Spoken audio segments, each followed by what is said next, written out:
Cranford. Chapter 13. Stopped Payment. The very Tuesday morning on which Mr. Johnson was going to show the fashions, the postwoman brought 2 letters to the house. I say the postwoman, but I should say the postman's wife. He was a lame shoemaker, a very clean, honest man, much respected in the town. But he never brought the letters round except on unusual occasions such as Christmas Day or Good Friday, and on those days the letters, which should have been delivered at 8 in the morning, did not make their appearance until 2 or 3 in the afternoon, for everyone liked poor Thomas and gave him a welcome on these festive occasions.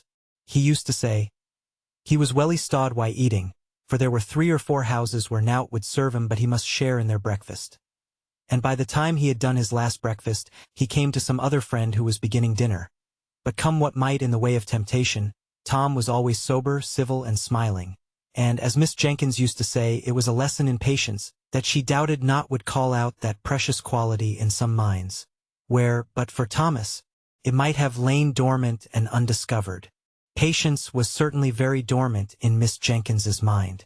She was always expecting letters, and always drumming on the table till the postwoman had called or gone past. On Christmas Day and Good Friday she drummed from breakfast till church, from church time till 2 o'clock, unless when the fire wanted stirring, when she invariably knocked down the fire irons, and scolded Miss Matty for it. But equally certain was the hearty welcome and the good dinner for Thomas. Miss Jenkins standing over him like a bold dragoon, questioning him as to his children, what they were doing, what school they went to, upbraiding him if another was likely to make its appearance, but sending even the little babies the shilling and the mince pie which was her gift to all the children, with half a crown in addition for both father and mother. The post was not half of so much consequence to dear Miss Matty, but not for the world would she have diminished Thomas's welcome and his dole, though I could see that she felt rather shy over the ceremony, which had been regarded by Miss Jenkins as a glorious opportunity for giving advice and benefiting her fellow creatures. Miss Matty would steal the money all in a lump into his hand, as if she were ashamed of herself. Miss Jenkins gave him each individual coin separate, with a "There, that's for yourself, that's for Jenny," etc. Miss Matty would even beckon Martha out of the kitchen while he ate his food, and once, to my knowledge, winked at its rapid disappearance into a blue cotton pocket-handkerchief. Miss Jenkins almost scolded him if he did not leave a clean plate, however heaped it might have been, and gave an injunction with every mouthful. Picture, standing over him like a bold dragoon. I have wandered a long way from the 2 letters that awaited us on the breakfast table that Tuesday morning. Mine was from my father. Miss Matty's was printed.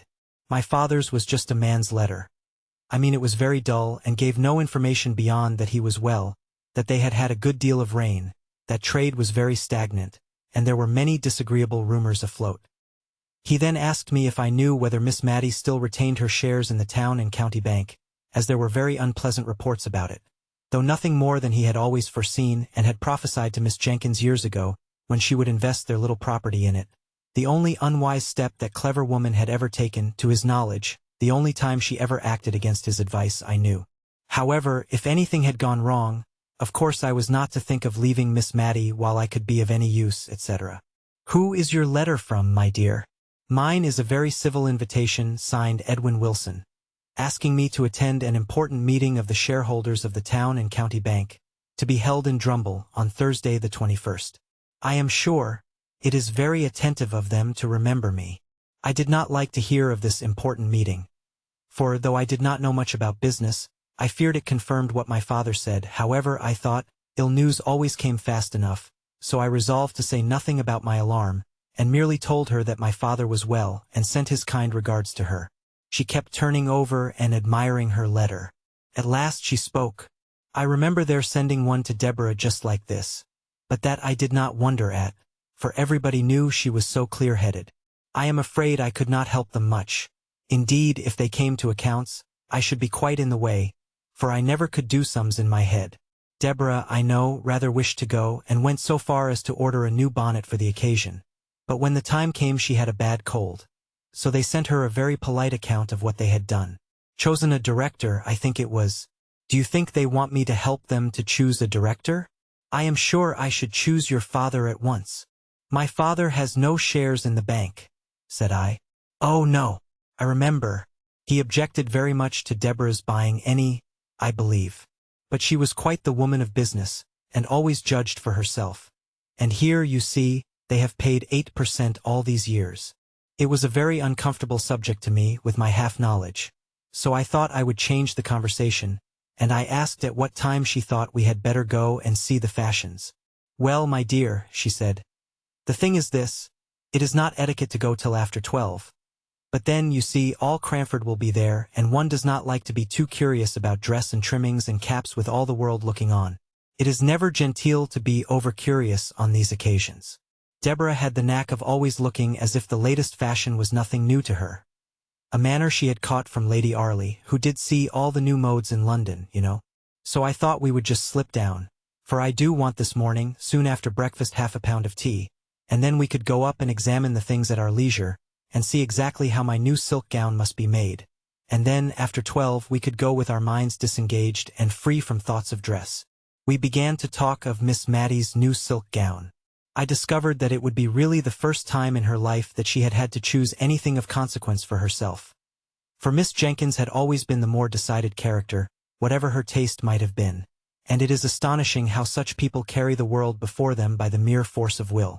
Miss Mattie anticipated the sight of the glossy folds with as much delight as if the 5 sovereigns, set apart for the purchase, could buy all the silks in the shop, and, remembering my own loss of 2 hours in a toy shop before I could tell on what wonder to spend a silver threepence, I was very glad that we were going early, that dear Miss Mattie might have leisure for the delights of perplexity.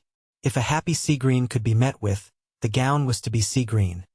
If not, she inclined to maize and I to silver gray, and we discussed the requisite number of breadths until we arrived at the shop door. We were to buy the tea, select the silk, and then clamber up the iron corkscrew stairs that led into what was once a loft, though now a fashion showroom. The young men at Mr. Johnson's had on their best looks, and their best cravats, and pivoted themselves over the counter with surprising activity. They wanted to show us upstairs at once. But on the principle of business first and pleasure afterwards, we stayed to purchase the tea. Here Miss Mattie's absence of mind betrayed itself. If she was made aware that she had been drinking green tea at any time, she always thought it her duty to lie awake half through the night afterward. I have known her take it in ignorance many a time without such effects, and consequently green tea was prohibited the house. Yet today she herself asked for the obnoxious article, under the impression that she was talking about the silk. However, the mistake was soon rectified, and then the silks were unrolled in good truth. By this time the shop was pretty well filled, for it was Cranford market day, and many of the farmers and country people from the neighborhood round came in, sleeking down their hair and glancing shyly about from under their eyelids, as anxious to take back some notion of the unusual gaiety to the mistress or the lasses at home, and yet feeling that they were out of place among the smart shopmen and gay shawls and summer prints. One honest-looking man, however, made his way up to the counter at which we stood, and boldly asked to look at a shawl or two. The other country folk confined themselves to the grocery side, but our neighbor was evidently too full of some kind intention towards mistress, wife or daughter to be shy, and it soon became a question with me, whether he or Miss Mattie would keep their shopmen the longest time. He thought each shawl more beautiful than the last, and as for Miss Mattie, she smiled and sighed over each fresh bale that was brought out. One color set off another, and the heap together would, as she said, make even the rainbow look poor. "I am afraid," said she, hesitating, "whichever I choose I shall wish I had taken another. Look at this lovely crimson. It would be so warm in winter. But spring is coming on, you know. I wish I could have a gown for every season," said she, dropping her voice, as we all did in Cranford whenever we talked of anything we wished for but could not afford. "However," she continued in a louder and more cheerful tone, "it would give me a great deal of trouble to take care of them if I had them, so I think I'll only take one. But which must it be, my dear?"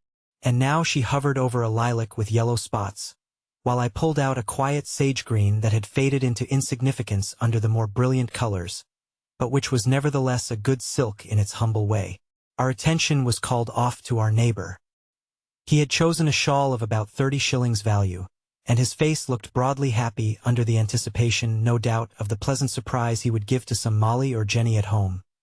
He had tugged a leathern purse out of his breeches pocket, and had offered a £5 note in payment for the shawl, and for some parcels which had been brought round to him from the grocery counter. And it was just at this point that he attracted our notice. The shopman was examining the note with a puzzled, doubtful air. Town and County Bank. I am not sure, sir, but I believe we have received a warning against notes issued by this bank only this morning. I will just step and ask Mr. Johnson, sir. But I'm afraid I must trouble you for payment in cash, or in a note of a different bank. I never saw a man's countenance fall so suddenly into dismay and bewilderment. It was almost piteous to see the rapid change. "Dang it," said he, striking his fist down on the table as if to try which was the harder. "The chap talks as if notes and gold were to be had for the picking up." Miss Matty had forgotten her silk gown in her interest for the man. I don't think she had caught the name of the bank, and in my nervous cowardice I was anxious that she should not. And so I began admiring the yellow-spotted lilac gown that I had been utterly condemning only a minute before. But it was of no use. What bank was it? I mean, what bank did your note belong to? Town and County Bank. "Let me see it," said she quietly to the shopman, gently taking it out of his hand, as he brought it back to return it to the farmer. Mr. Johnson was very sorry, but from information he had received, the notes issued by that bank were little better than waste paper. "I don't understand it," said Miss Matty to me in a low voice. "That is our bank, is it not? The Town and County Bank?" "Yes," said I.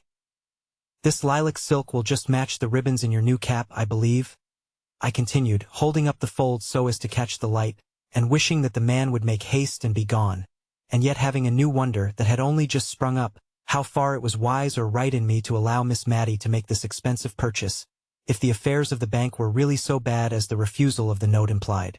But Miss Matty put on the soft, dignified manner, peculiar to her, rarely used, and yet which became her so well, and laying her hand gently on mine, she said, "Never mind the silks for a few minutes, dear.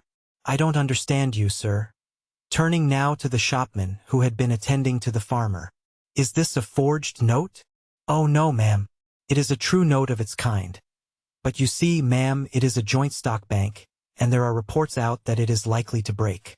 Mr. Johnson is only doing his duty, ma'am, as I am sure Mr. Dobson knows." But Mr. Dobson could not respond to the appealing bow by any answering smile. He was turning the note absently over in his fingers, looking gloomily enough at the parcel containing the lately chosen shawl. "It's hard upon a poor man," said he, "as earns every farthing with the sweat of his brow. However, there's no help for it. You must take back your shawl, my man. Lizzle must go on with her cloak for a while. And yon figs for the little ones. I promised them to him. I'll take them. But the bacco and the other things. I will give you 5 sovereigns for your note, my good man," said Miss Matty. "I think there is some great mistake about it, for I am one of the shareholders, and I'm sure they would have told me if things had not been going on right." The shopman whispered a word or two across the table to Miss Matty. She looked at him with a dubious air. "Perhaps so," said she, "but I don't pretend to understand business.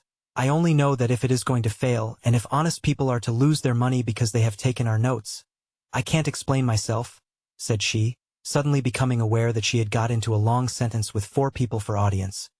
"Only I would rather exchange my gold for the note, if you please," turning to the farmer, "and then you can take your wife the shawl. It is only going without my gown a few days longer," she continued, speaking to me. "Then, I have no doubt, everything will be cleared up." "But if it is cleared up the wrong way," said I, "why, then it will only have been common honesty in me as a shareholder to have given this good man the money. I am quite clear about it in my own mind. But, you know, I can never speak quite as comprehensibly as others can. Only you must give me your note, Mr. Dobson, if you please, and go on with your purchases with these sovereigns. Picture. You must give me your note, Mr. Dobson, if you please." The man looked at her with silent gratitude, too awkward to put his thanks into words, but he hung back for a minute or two, fumbling with his note. "I'm loath to make another one lose instead of me, if it is a loss. But, you see, £5 is a deal of money to a man with a family, and, as you say, 10 to 1 in a day or two the note will be as good as gold again." "No hope of that, my friend," said the shopman. "The more reason why I should take it," said Miss Matty quietly. She pushed her sovereigns towards the man, who slowly laid his note down in exchange. "Thank you," I will wait a day or two before I purchase any of these silks. Perhaps you will then have a greater choice. My dear, will you come upstairs? We inspected the fashions with as minute and curious an interest as if the gown to be made after them had been bought. I could not see that the little event in the shop below had in the least damped Miss Mattie's curiosity as to the make of sleeves or the sit of skirts. She once or twice exchanged congratulations with me on our private and leisurely view of the bonnets and shawls. But I was, all the time, not so sure that our examination was so utterly private, for I caught glimpses of a figure dodging behind the cloaks and mantles, and by a dexterous move I came face to face with Miss Pole, also in morning costume, the principal feature of which was her being without teeth, and wearing a veil to conceal the deficiency, come on the same errand as ourselves. But she quickly took her departure, because, as she said, she had a bad headache, and did not feel herself up to conversation. As we came down through the shop, the civil Mr. Johnson was awaiting us. He had been informed of the exchange of the note for gold, and with much good feeling and real kindness, but with a little want of tact, he wished to condole with Miss Mattie, and impress upon her the true state of the case. I could only hope that he had heard an exaggerated rumor, for he said that her shares were worse than nothing, and that the bank could not pay a shilling in the pound.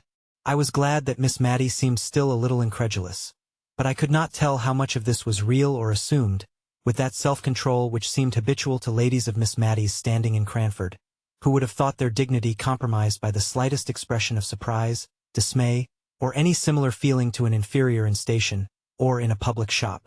However, we walked home very silently. I am ashamed to say, I believe I was rather vexed and annoyed at Miss Mattie's conduct in taking the note to herself so decidedly. I had so set my heart upon her having a new silk gown which she wanted sadly. In general she was so undecided anybody might turn her round. In this case I had felt that it was no use attempting it, but I was not the less put out at the result. Somehow, after 12 o'clock, we both acknowledged to a sated curiosity about the fashions, and to a certain fatigue of body, which was, in fact, depression of mind, that indisposed us to go out again. But still we never spoke of the note. Till, all at once, something possessed me to ask Miss Mattie if she would think it her duty to offer sovereigns for all the notes of the town and county bank she met with. I could have bitten my tongue out the minute I had said it. She looked up rather sadly, and as if I had thrown a new perplexity into her already distressed mind. And for a minute or two she did not speak.